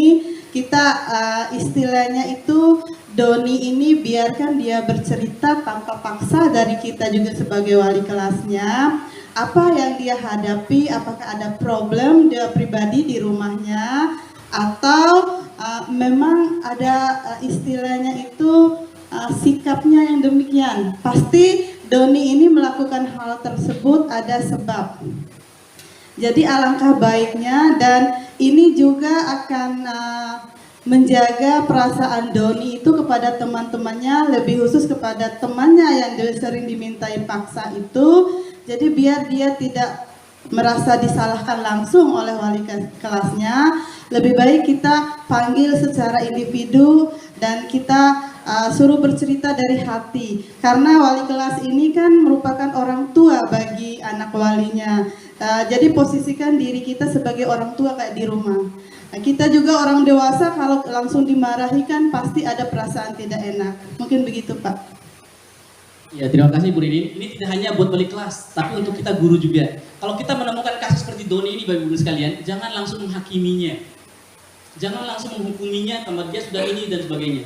Ini jawabannya Pak Ted. Lanjut yang pertama dulu. Dalam kasus di atas, jika jawaban Doni itu ketika ditanya oleh Ibu Ambar karena ia lapar dan orang tuanya tidak membawakan bekal makan siangnya, maka kebutuhan dasar yang sedang ingin dipenuhi oleh Doni adalah kebutuhan untuk bertahan hidup. Dan manusia pasti butuh ini. Nah, kemudian kedua, Pak Ded. Kedua, jika dalam kasus tersebut Doni menjawab bahwa alasannya mengambil bekal temannya karena dia merasa senang temannya jadi memperhatikannya. Nah, ketika temannya melaporkan tindakan itu pada gurunya dan gurunya memberitahu orang tuanya hingga orang tuanya memperhatikan dia, maka kebutuhan dasar yang sedang dipenuhi oleh dunia adalah kebutuhan akan rasa kasih sayang dan diterima. Iya, kurang perhatian bisa jadi. Jadi ketika ada teman yang melaporkan, dia senang, berarti saya diperhatikan. Kan ada begitu. Lanjut. Bila jawaban Doni di atas, dia merasa bosan dengan bekal yang dibawanya, ya. Bosan itu aja bekalnya sehingga dia rampas punya temannya, ya. Nah, maka Bapak Ibu sekalian, Doni itu sedang berusaha untuk memenuhi kebutuhannya akan kebebasan. Begitu juga belajar. Ada siswa kita tiap hari kita suruh nulis saja, nyatat aja. Ada yang setiap hari kita masuk ceramah aja, tapi siswa kita hilang dia. Bisa jadi atau ada yang tidur aja ketika kita ceramah. Bisa jadi ada rasa kebebasan dia yang tidak dia dapatkan di dalam suasana belajar kita. Ada rasa yang tidak dia difasilitasi di situ. Mungkin bagi kita, karena tadi posisi kontrol tadi, kita selalu mengilusi kita bisa mengontrol siswa. Nulis toija kok, nulis sedikit aja, masa tidak mampu. Itu bagi kita, tapi kita nggak pernah membawa perasaan kita kepada perasaan siswa. Makanya prinsipnya kalau pada pribadi, bawa dunia mereka ke dunia kita dan hantarkan dunia kita ke dunia mereka. Kita pernah siswa. Kita paling nggak suka ke dunia dari jam pertama sampai akhir jam kita suruh nulis saja. Nggak suka. Tapi kadang kita yang penting ini udah. Nah, bisa jadi ada rasa kebebasan dia, kebetulan kebebasannya belum terpenuhi. Lanjut pada.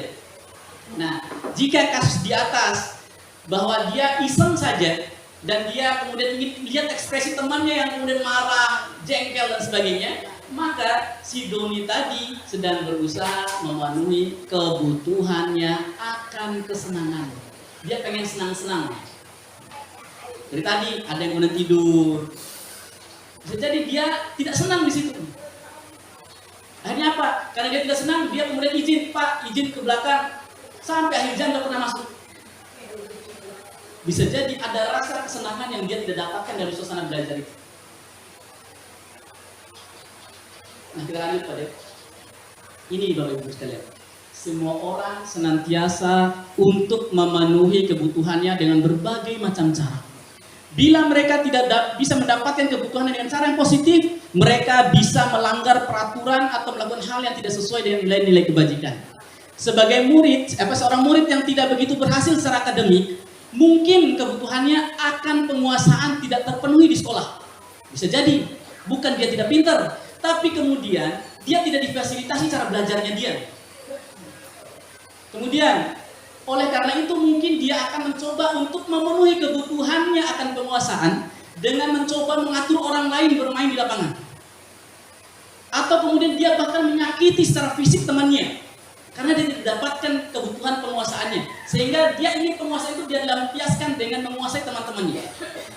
Memukul temannya, membuli, dan sebagainya. Nah, sebagai guru, kita dapat melibatkannya dalam kegiatan memberi peluang guru tersebut untuk membuat pencapaian yang berarti. Di antaranya apa? Tadi, beri mereka apresiasi. Libatkan mereka dalam proses kita. Maka, insya Allah mereka akan kemudian berubah dengan sendirinya. Ini bagi kalian. Seorang tidak merasa diterima oleh teman-temannya, kebutuhannya kasih sayang dan rasa tidak terima dipenuhi. Oleh karena itu dia mungkin akan memiliki satu teman dan memisahkan diri dari yang lainnya. Sebagai guru, kita bisa membangun hubungan yang bisa membangun kepercayaan dan keintiman dengan anak itu. Ada anak yang nggak bisa ngomong, nggak bisa presentasi bagi guru sekalian, tapi dia kemudian senang buat video. Tapi kadang kita paksa anak itu harus kemudian bisa ngomong dan bahkan kadang-kala kita membuli mereka depan teman-temannya. Akhirnya akan muncul rasa ini Bapak Ibu sekalian. Rasa kemudian dia tidak diterima di situ.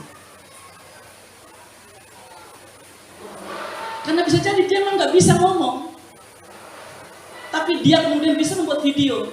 Maka nanti akan masuk di materi diferensiasi. Maka anak seperti ini Bapak Ibu sekalian, jangan dipaksakan tugasnya dikerjakan dengan seperti itu. Biarkan dia mengumpulkan, kamu suka video, buatkan tugasmu dalam bentuk video, nanti kumpulkan. Ada anak ternak satu itu, dia nggak bisa nulis. Pak, kalau Mada nulis hilang ide Mada dan bukan tulisan Mada. Terus kamu ngapain? Kamu suka apa? Nada senang ngomong Pak. Rekam ngomonganmu, pakai voice recorder, kirimkan di Pak Guru tugasnya. Yang penting tugas itu kan terkumpul. Bukan kemudian bagaimana cara mengumpulkan apa? Bukan kemudian harus satu cara pengumpulannya. Bagaimana pun kita mengumpulkan. Hanya kadang dia malu bacaannya nggak bisa dibaca orang lain, dia hanya nggak mau mengumpulkan tugas. Maka bisa pakai voice recorder, kumpulkan, rekam suaramu. Kamu ngomong apa, rekam, kirimkan di Pak Guru.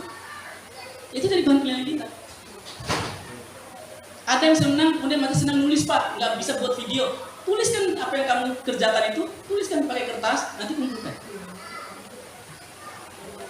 Nah ini nanti di materi diferensiasi. Tapi maksudnya Bapak Ibu Guru sekalian, karena kadang kita itu memaksa diri kita sebagai pengontrol, harus mereka itu seperti apa kita mau. Tapi tidak pernah kemudian kita menginginkan mereka itu apa yang mereka inginkan kita penuhi. Tak pernah kita kemudian kadang kita jarang mencari tahu apa yang mereka inginkan. Sehingga apa? Kontras dia, bertolak belakang. Akhirnya siapa yang pasti salah di situ jadinya? Siswa lah yang kemudian selalu bisa jadi salah. Karena bisa jadi dia itu bukan nggak mau mengikuti apa yang kita inginkan, tapi ada rasa yang mungkin masih ada mengganjal dalam diri. Lanjut pada. Nah, ini posisi kontrol. Lanjut pada bisa berdua ya. Nah ini Bapak Ibu sekalian. Ada tipe guru, tipe kita itu sebagai penghukum. Ada tipe itu membuat orang merasa bersalah. Ada tipe kita menjadi teman. Ada kemudian tipe menjadi pemantau. Ada tipe menjadi manajer. Kira-kira kita di mana posisinya? Guru, kalau penghukum, guru berbuat menghardik. Hei ngomi, kau nuntut itu loh. Oh, nek kerami itu loh. Kerjaan itu aja nggak bisa. Ini penghukum. Kamu ini datang apa tuh lawan sebetulnya? Pusat kamu. Jangan penghukum. Ya, kalau orang merasa bersalah begini. Orang merasa bersalah itu dia begini, berceramah. Pak Guru kecewa dengan kamu. Tolonglah, lakukan demi Pak Guru. Pak Guru nanti disalahin sama kepala sekolah nanti. Ayolah kerjakan, bantu Pak Guru ya. Ini namanya sebagai pembuat. Akhirnya siswa Pak. Iya. Saya sudah membuat guru saya sudah begini dihukum negara saya. Merasa kecek, dia merasa dirinya bersalah. Teman, ya. Kalau di teman itu, ayo lakukan demi ibu, demi Pak Guru. Ayolah. Jadi posisi itu. Nah, kalau teman Bapak Ibu sekalian, efeknya bisa positif, bisa negatif. Akhirnya siswa memperlakukan kita dulu sebagai teman. Baik Bang, oi. Karena itu positif sebagai teman. Akhirnya apa? Rasa penghormatannya kadang hilang di sini. Rasa penghormatannya antara guru dan siswa hilang dia.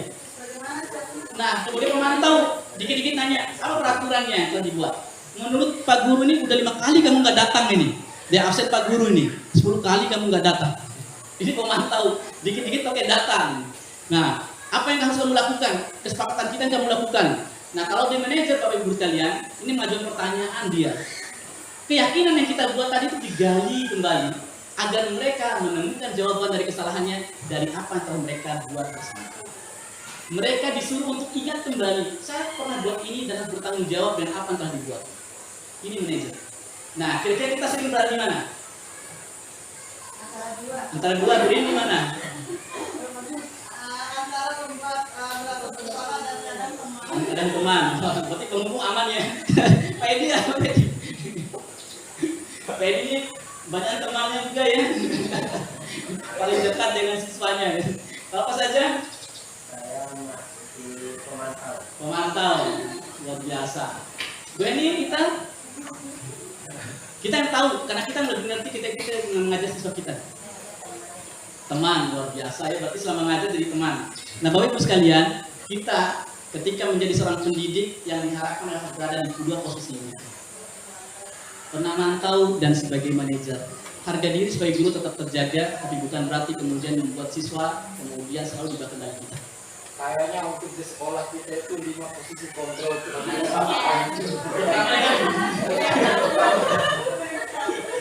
Kalau misalnya kita mencoba menghilangkan sekali Strategi untuk jadi ini jawabannya ada di slide berikutnya. Nah, kita kadang sering memukul siswa kita begini, ayo kalian begini. Ya, walaupun secara Ya secara idealnya memang tidak bisa kita hindar dari itu, cuman jangan menjadi sebuah hal yang kebiasaan. Kita berusaha untuk dari hukum naik sampai kemudian lahir konsekuensi tadi, kemudian lahir menjadi sebuah restitusi nantinya. Harapannya siswa mengerjakan apapun dengan keyakinannya lagi, bukan karena paksaan. Lanjut Pak De. Nah ini, tadi ya, saya kecewa dengan kamu, apa fungsi kontrolnya? Nah, membuat rasa bersalah. Kalau ini kamu tidak pernah benar melakukannya, jangan jauh keraguannya. Apa? Hukum. Ya, hukum ya. Nanti jawabannya ada. Ayolah lakukan demi Bapak. Bersalah, teman. Apa? Teman. Kalau ini, apakah kamu mau mendapatkan stiker bintang hari ini? Manajer, apa lagi? Manajer ya? Lanjut. Bagaimana kamu bisa menyelesaikan masalah ini? Pemantau apa? Pemantau. Ini jawabannya setelah ini. Kamu selalu yang paling terakhir. Kumpulkan tugas selalu yang terakhir. Dikasih ini nggak mau ngerjakan. Apa dia?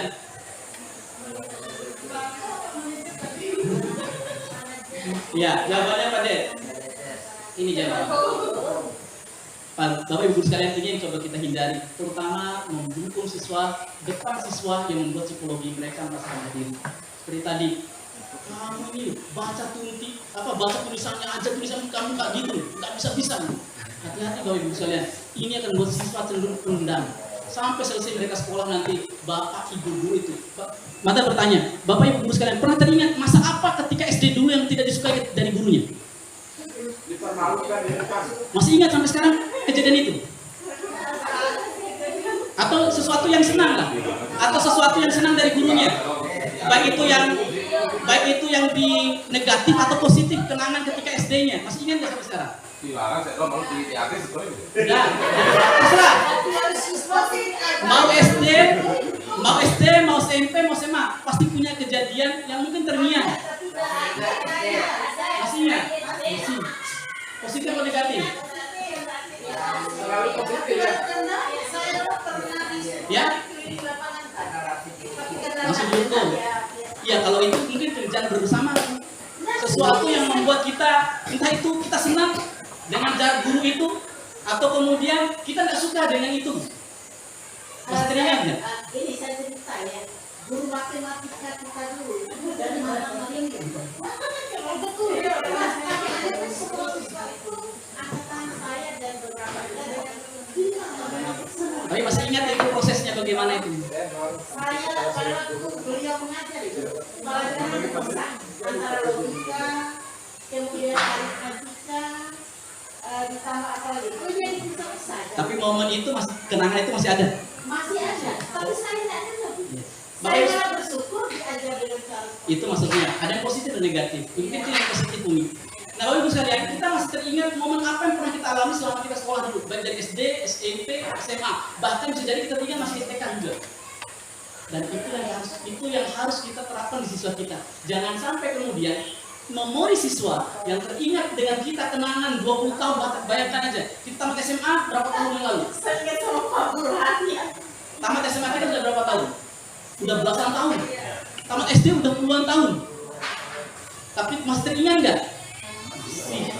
Dan jangan sampai memori yang pernah kita ingat terkait dengan guru kita, begitu juga yang diingat oleh siswa kita terkait dengan kita. Boleh, tapi saya kita benar. Makanya yang kunci kata kuncinya memori. Kita kan Jangan sampai kita pernah menghukum siswa, membuat mereka malu depan orang banyak, dan memori itu yang diingat oleh mereka, dan itu menjadi sebuah dendam buat mereka. Ini kata kunci di situ. Lanjut pada. Nah ini lewat aja, panjang ini. Karena udah ada jelaskan tadi, secara bahasa. Ya. Nah inilah ibu bapak tadi, bagaimana cara menyelesaikan sebuah masalah jika mereka menyelesaikan masalah siswa jika mereka punya salah. Materinya beruntut. Dari bagaimana kita menghantarkan dunia kita ke mereka dan membawa dunia mereka ke dunia kita. Kalau mereka ngantuk bisa jadi kenapa begini? Dulu SMA saya begini, jadi pusat berdasar begini. Maka cara penyelesaiannya begini. Kemudian tadi naik sampai kemudian tadi keyakinan kelas dan sebagainya. Kemudian posisi guru sebagai apa? Nah ini Bapak Ibu sekalian, restitusi inilah nanti yang coba kita terapkan ketika menghadapi siswa yang bermasalah. Restitusi ini Bapak Ibu sekalian, proses menciptakan kondisi bagi murid untuk memperbaiki kesalahan mereka, sehingga mereka ketika kembali kepada kelompok mereka, mereka balik dengan karakter yang lebih kuat, bukan dengan merasa bersalah, bukan merasa menjadi orang yang kesakitan dan terhukum, tapi mereka kuat kembali dengan karakter yang lebih kuat. Ini Bapak Ibu sekalian, lanjut pada. Nah Bapak Ibu sekalian, ini 9 ciri restitusi. Yang pertama, bukan untuk menebus kesalahan, namun untuk belajar dari kesalahan. Kedua, restitusi memperbaiki hubungan guru dengan siswa, bukan malah membuat dendam dan jarak antara guru dan siswa. Maka kalau guru yang buat jarak, Pak, Bu, mungkin kita nggak pernah dengar, Bu, mereka ngomong depan kita, Bapak Ibu sekalian, tapi mereka akan cerita mungkin ke guru yang lain. Oh Pak Azhar itu begini, mata kecau, begini. Tanpa kita sadari kadang. Nah ini, ya harapan kita adalah, ya bisa sih seperti itu, tapi harapan kita adalah kita ingin diceritakan yang positif oleh siswa kita. Nah kemudian tawaran, bukan paksaan, tawaran, biarkan mereka menyelesaikan sendiri masalah mereka. Lalu ini berat, sekali lagi kita berusaha sama-sama. Kemudian lanjut, restitusi menuntun untuk melihat ke dalam diri. Bukan kita menjadi judge atau hakim buat mereka, tapi mereka menggali dalam diri mereka. Kemudian restitusi mencari kebutuhan dasar yang dasar tindakan. Tadi 5 kebutuhan dasar, kita cari kenapa dia seperti itu. Tanya dia, oh begini, oh berarti ada kebutuhan ini yang dia tidak terpenuhi, penuhi dia. Kemudian restitusi ini adalah cara yang paling baik, fokus pada karakter bukan tindakan, kemudian fokus pada solusi bukan pada hukuman. Nanti pada, nah ini dia. Ini yang harus kita lakukan. Yang pertama adalah menstabilkan identitas, udah maksimal, menstabilkan identitas. Di sini larang. Kemudian yang kedua adalah validasi kebutuhan. Kemudian tanyakan keyakinan. Lanjut pada.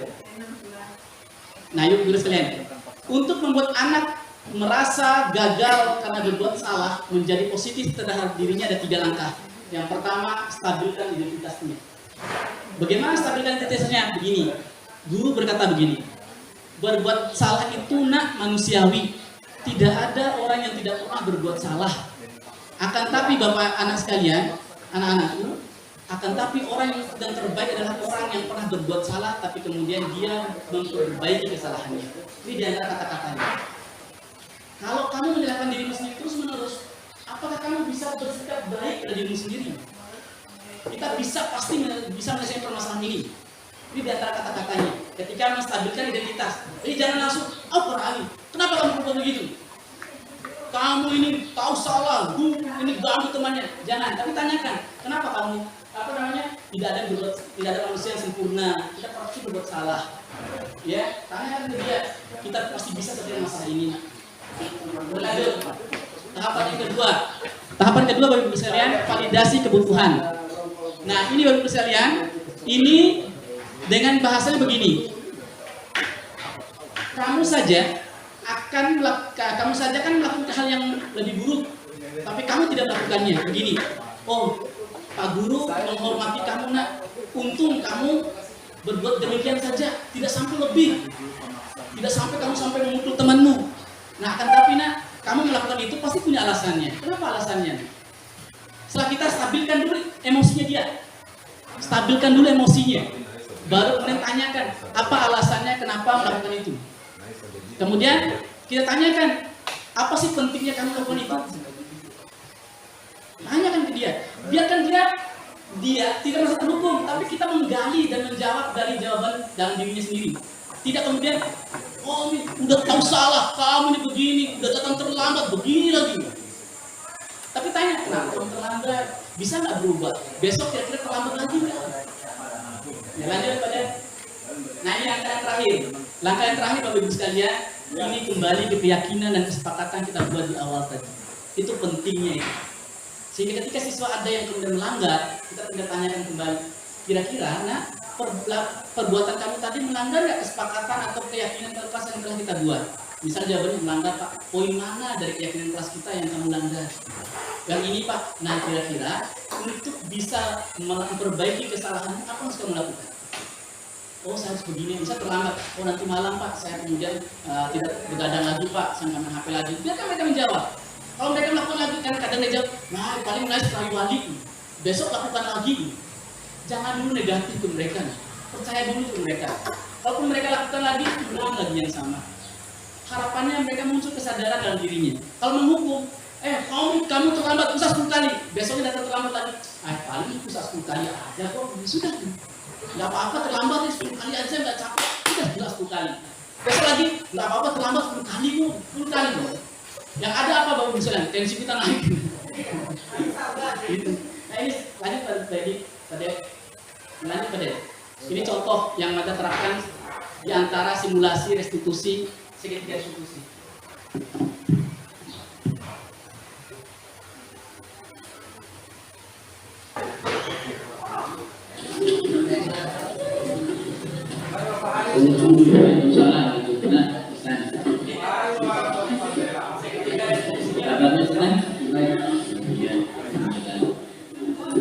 Ya Pak Guru, panggil Sultan untuk kemudian Pak Guru ya.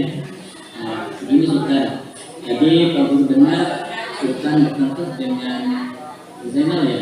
Iya Pak, Zainal terus mengganggu saya ketika saya belajar Pak. Oh begitu. Ya wajar lah kalau kamu marah, kalau kamu kesal, kalau kamu terus diganggu ya oleh Zainal. Nah kalau Pak Guru juga berada di sisi kamu, Pak Guru juga akan melakukan hal yang seperti itu. Ya Pak. Lalu apa yang kamu lakukan dari Zainal? Saya menolakkan dan mengeluarkan hal tidak baik. Oh begitu. Ya, pasti kamu berbuat begitu, pasti ada alasannya. Iya Pak, masa saya tidak terima diganggu terus sama Zainal. Begitu. Ya wajar lah kalau kamu marah, kamu kesal, kamu ganggu terus ya. Pertama ketika kamu sedang belajar. Ya, Guru sangat menghormati, menghargai tindakan kamu.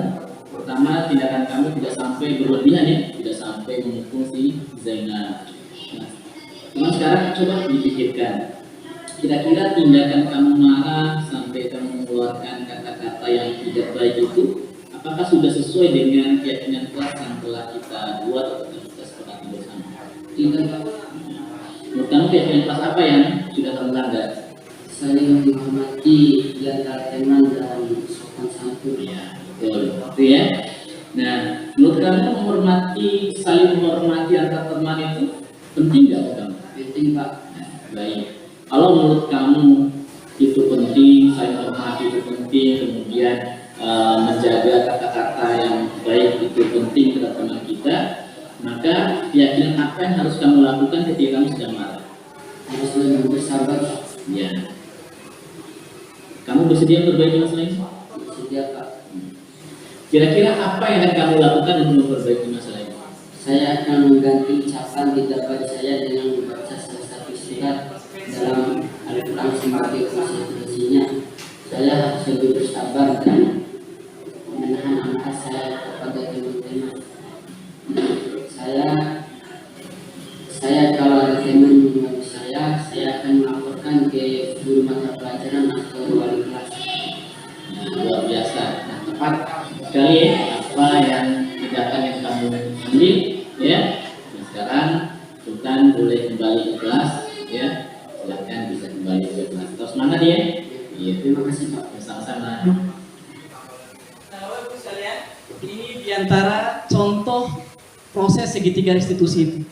Kita saling sharing dengan siswa, menggali mereka dari hatinya, dan biarkan mereka menemukan sendiri jawabannya. Karena kalau mereka menemukan sendiri jawabannya sendiri, mereka tidak merasa dipaksa. Beda kalau kita paksa, hilang keterpaksaan itu dia akan kembali. Ini segitiga restitusi. Kalau tadi membaca Al-Quran itu karena memang kesepakatan kelas kami. Kesepakatan kelas kami, kalau siswa dia berbicara yang tidak baik, ya, mulai kata-kata kotor misalnya, panggil temannya dengan binatang misalnya, itu konsekuensi mereka lakukan adalah mereka langsung membaca Al-Quran. Entah ayat apapun, surah apapun, yang penting mereka ganti dengan yang baik. Nah, dan tanpa komando, ketika teman yang melakukan itu, teman yang lain akan mengingatkan, ayo konsekuensinya, ayo kesepakatan bersama kita, ayo ingat ya kesepakatan. Mereka sendiri yang sering ingatkan. Jadi, saya sebagai gurunya sudah tidak lagi kemudian untuk memaksa mereka. Ini Bapak Ibu sekalian, semoga ada manfaatnya apa yang kami sampaikan. Mohon maaf Pak Dayat, agak panjang penjelasan aja. Ya, karena ternyata banyak per slide-nya. Ada worry. Ya itu Bapak Ibu sekalian yang buat semuanya. Semoga sekali lagi ini bermanfaat, kita bisa terapkan dalam kelas kita masing-masing, dan mudah-mudahan ini bisa menghasilkan sebuah budaya positif yang terus kita kembangkan di sekolah kita. Sekali lagi kita mengharapkan siswa kita muncul kesadaran dalam dirinya sendiri. Demikian, Assalamualaikum warahmatullahi wabarakatuh.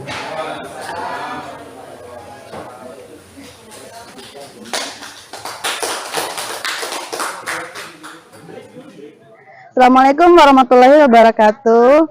Kali ini saya ingin berpendapat tentang aksi nyata 1.4 terhadap teman-teman guru CGP Angkatan 9, yaitu dengan judul Budaya Positif. Banyak hal yang didapat dari pengimbasan teman-teman CGP Angkatan 9 kemarin. Yang pertama, bagaimana kita bisa membentuk budaya positif atau kebiasaan-kebiasaan baik kita dalam kelas. Di sini saya sebagai guru sangat terbantu bagaimana cara kita itu membuat keyakinan kelas dengan baik, sehingga harapannya kita bisa membentuk karakter siswa yang lebih baik dan lebih berakhlak mulia. Jadi dengan adanya pengimbasan ini, kita sebagai guru di SMK PP Negeri Bima sangat terbantu dan mendapat ilmu juga dari teman-teman CGP Angkatan 9. Jadi mudah-mudahan acara ini bisa terus dilakukan oleh teman-teman CGP. Jadi ilmu yang mereka dapatkan di calon guru penggerak bisa berimbas juga kepada kita yang belum mendapatkan giliran CGP angkatan berikutnya. Terima kasih. Wassalamualaikum warahmatullahi wabarakatuh.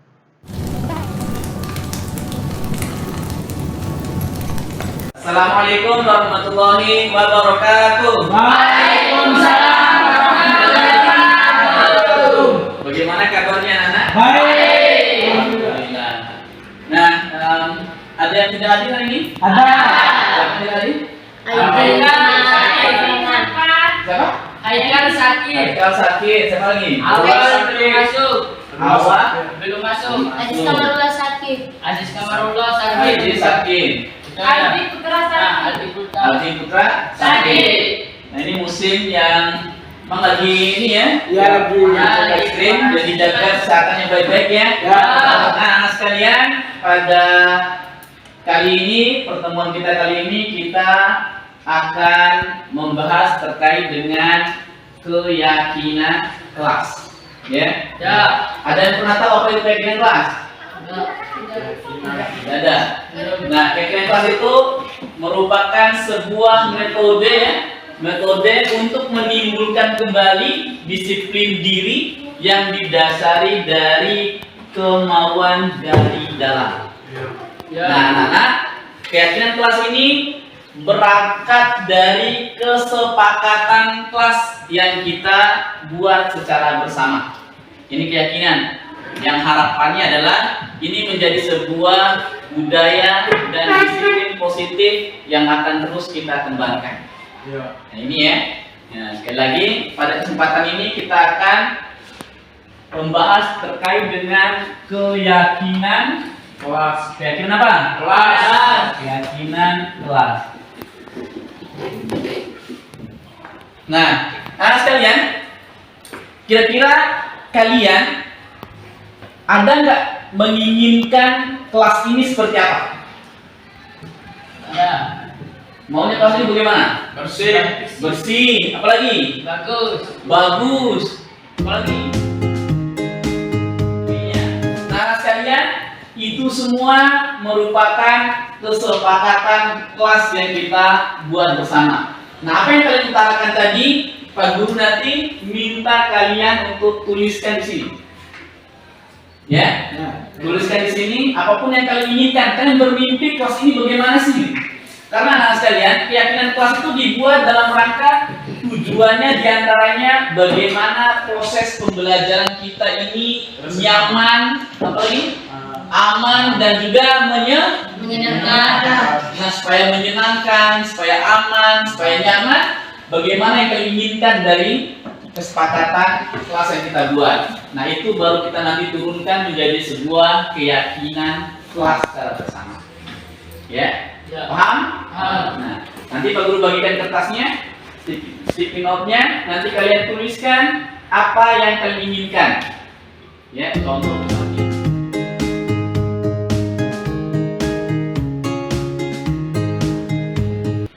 Ini ya.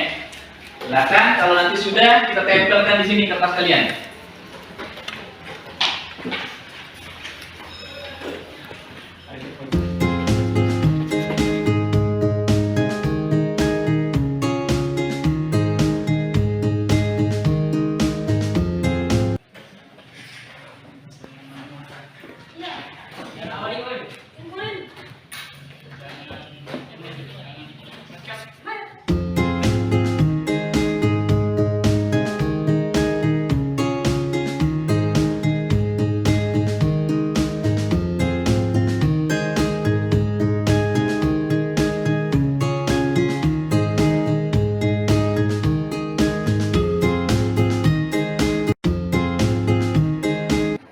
Kelas yang telah kita buat.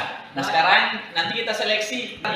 Ini kan masih ada bahasanya yang negatif, misalnya jangan tidak boleh mengeluarkan kata-kata tidak baik. Ya, ini kan kalimat yang bentuknya negatif. Nah, sekarang kalimat yang bentuknya yang negatif ini kita buat menjadi kalimat yang positif. Nah, yang buang sampah sembarangan. Nah, kalimat positifnya jaga kebersihan.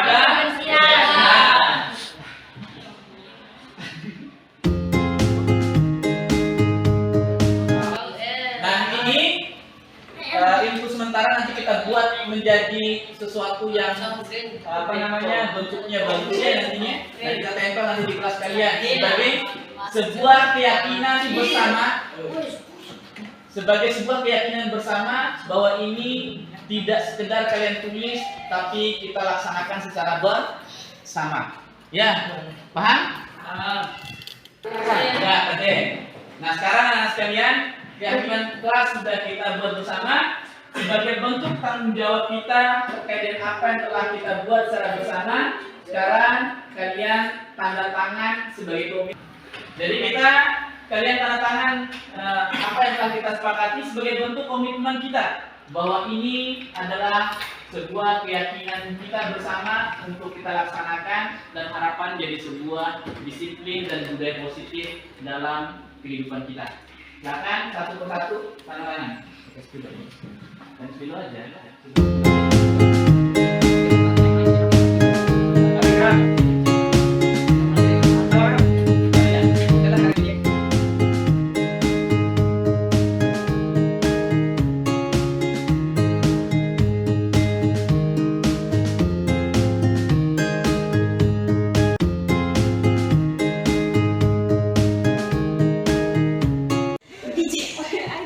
Assalamualaikum warahmatullahi wabarakatuh. Saya Sultan dari kelas 10 Tenak 1. Saya hari ini membuat keyakinan kelas. Saya senang dilaksanakan dengan musyawarah. Terima kasih. Assalamualaikum warahmatullahi wabarakatuh.